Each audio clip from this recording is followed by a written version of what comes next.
What's happening, YouTube? My name's Immortal Coil, and today we're talking TV spots, Episode 9, The Rise of Skywalker. Yeah, so I can't help but be unprepared for the sheer amount of TV spots we've been bombarded with. But not only that, but at their disjointedness. Rumors abound that this dirge has only recently been finalized and in the editing bay. And if the behind-the-scenes conjecture is true, and all the test screenings is true, then we have a movie that was very much assembled as an afterthought because of pressure to make billions. Now, not only that, it seems to be a battle of ego. J.J. Abrams and Kathleen Kennedy both have high stakes in their career. Very, very important asterisks on their resumes. And so what information can we glean from these next couple of clips? I'll let you decide. The next TV spot is called Duel, and right away we can see that Kef Bir is a very, very integral piece of this plot. So much so that Palpatine gets to say, "This will be the final word in the story of Skywalker." Now, Ian McDiarmid in Star Wars is somebody that I would actually call a perfect bad guy up until this point. We saw in the prequels how he turned a democracy into a dictatorship, which is no small feat. This master of the dark side used the inadequacies of the Republic and the fears of the Jedi and the pain of the Chosen One to forge an empire of his own, fulfilling Darth Bane's legacy, the rule of two, becoming the Dark Lord of the Sith, and to see him become relegated to some sort of Hail Mary plot device. So next we see something weird. I thought that Rey was just blasting into the atmosphere, but no, she actually catches one of these ejaculated stormtroopers midair. Good job, Rey. No one's ever going to fertilize your womb. Yes, and then we see the Falcon in something called not the Return of the Jedi, Death Star 2 run. FN Radio knows it too. Yes, on December 20th, you too can shriek along with Po' Boy as his friend dies in the Mariana Trench. And the saga of Rey drying off after using Pert Plus and burning Kylo Ben's TIE Fighter still won't give you any clue about what this movie is about or what it's supposed to be. Next, we get this little giggly Mogwai thing that we saw in previous trailers working on C-3PO's head. He looks quite jovial here for a potentially dark moment in the film.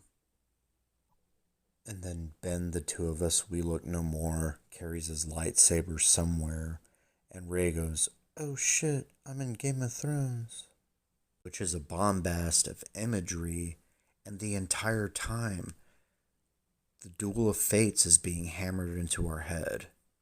Epic piece of music, terrible storytelling.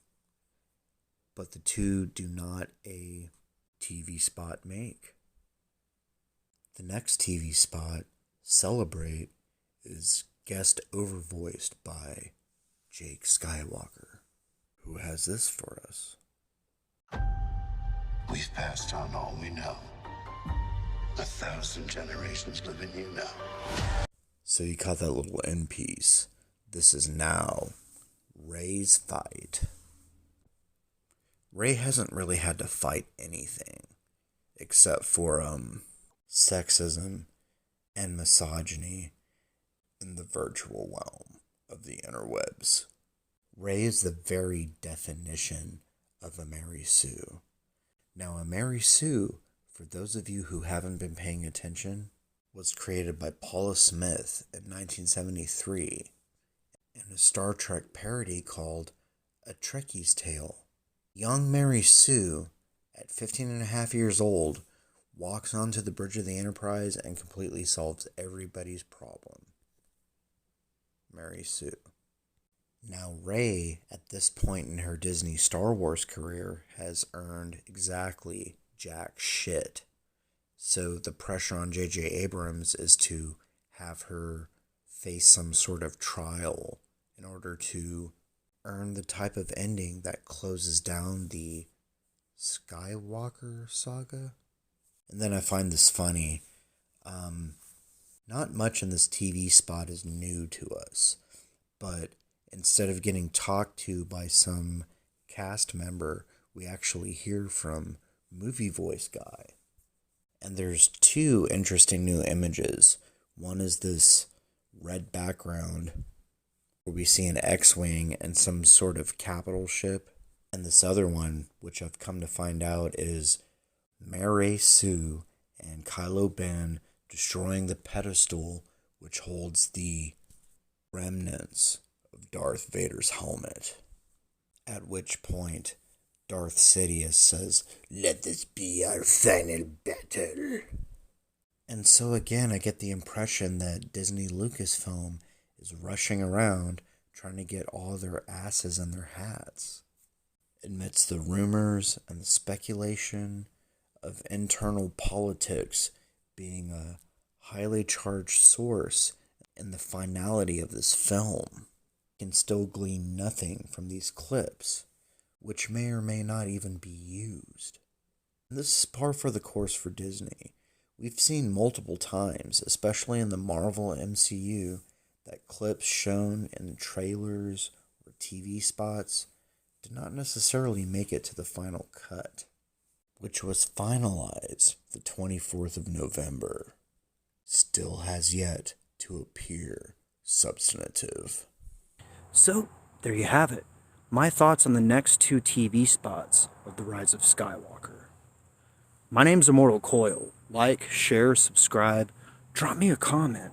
Let me know what you want to see covered on future editions of Savage Spirituality. Check out my brothers and sisters in the Fandom Menace. We're a group of channels dedicated to calling out the bullshit that passes as entertainment in 2019.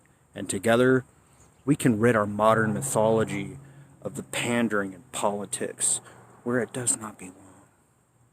And remember, there is no fate but what we make for ourselves.